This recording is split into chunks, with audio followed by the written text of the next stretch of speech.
Yan. So, patayin ko lang muna yung video.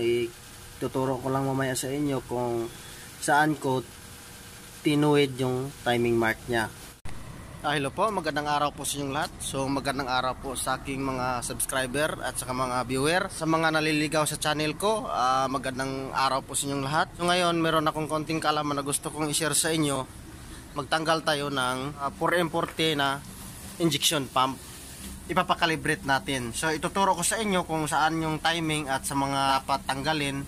Medyo madali paggawa natin. So, yung video, papatayin ko lang. So, continue ko lang kung tatanggalin ko na yung pisa para makikita nyo rin. Kasi mahirap mag-video na walang nagbibideo. So, ako lang kasi mag-isa, cellphone lang yung gamit ko. Kung ikaw pala ay bago ka pa lang sa akin channel at hindi ka pa nakapag-subscribe, pindutin mo na yung subscribe button, then pahit na rin ang notification bell para magiging updated ka rin sa aking mga video na aking gagawin. So tara, sisimulan ko na. Ang makina pala na ito ay 4M40 Mitsubishi Canter small. Maliit lang. So ito, unahin ko to. Tatanggalin natin itong engine pan. So ilalagay ko muna sa tabi yung tatanggalin na natin to. Meron dito 4 na bolt.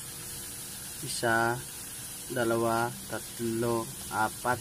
So yan yung tatanggalin natin. Yung size niya ay 12mm. So ito natanggalan natin. Ito yung 4 na nut.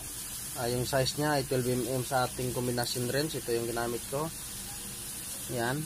So ito yun siya. Tanggalin na natin.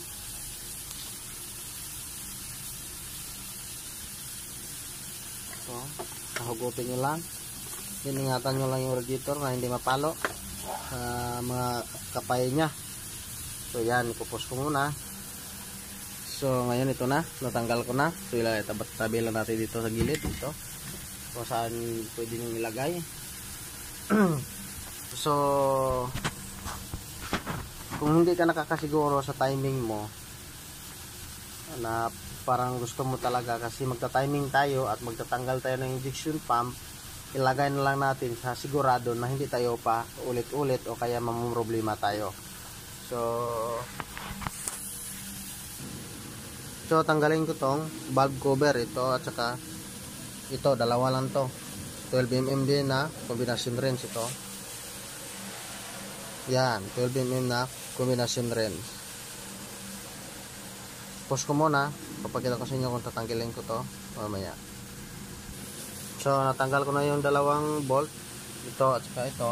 So hilain natin ng valve cover. Yan.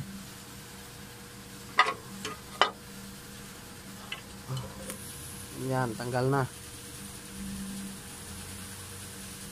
Yan. So natanggal na natin yung valve cover. Ita-timing na natin. So kailangan natin ng socket na 22mm. So ilagay ko muna to dito. Diyan lang muna dito. Dito mahirap parang malalaglag eh. So kailangan natin ng 22mm. Ayan, socket. Yan, at saka rock sheet. At saka yung maiksing extension bar. Simulan ko na ikutin. Ito natin yung gagamitin sa crankshaft. Meron ditong nut. Susuok lang natin. Ikutin natin.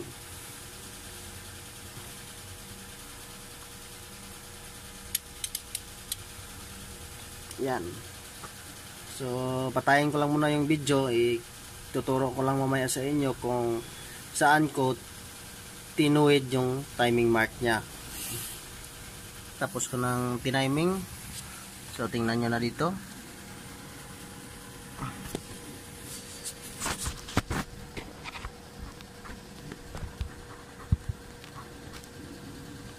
So nakikita nyo ba yung guhit ay nakatapat sa 0. So medyo mahirapan lang pero makikita naman yan. Yan. Tingnan yung maigi. Yan, tingnan yung maigi. Yan yung guhit niya na ito. Itong guhit na to ay tumapat doon sa 0. So okay na. Diyan sa flywheel sa timing mark sa crankshaft. So dito na naman tayo sa camshaft sa taas. So kita nyo tong dalawang butas na to, ito at saka ito. So pag ito ay tumapat na doon sa timing pulley niya, yung timing niya dito ay tatapat na din. So ibig sabihin ay nakalagay na siya doon sa compression number 1. So pag nakalagay na dyan yung timing niya, so ito yung ano natin, ito yung arrow. Kita nyo tong arrow na to, yan, arrow yan, nakatama dito sa timing mark niya. So yun lang, sa sunod ko na video, ituturo ko rin sa inyo na ang injection pump kung saan nakalagay yung timing niya, kasi non-turbo to, wala tong turbo, ito walang turbo. So meron tayong pagbabasihan doon na dalawang timing. So yun lang, huwag niyo po sanang kalimutan kung nakadagdag naman kaalaman sa inyo na mag-subscribe din. Don't forget to hit the notification na rin para maging updated ka rin sa mga susunod ko na video. Thank you.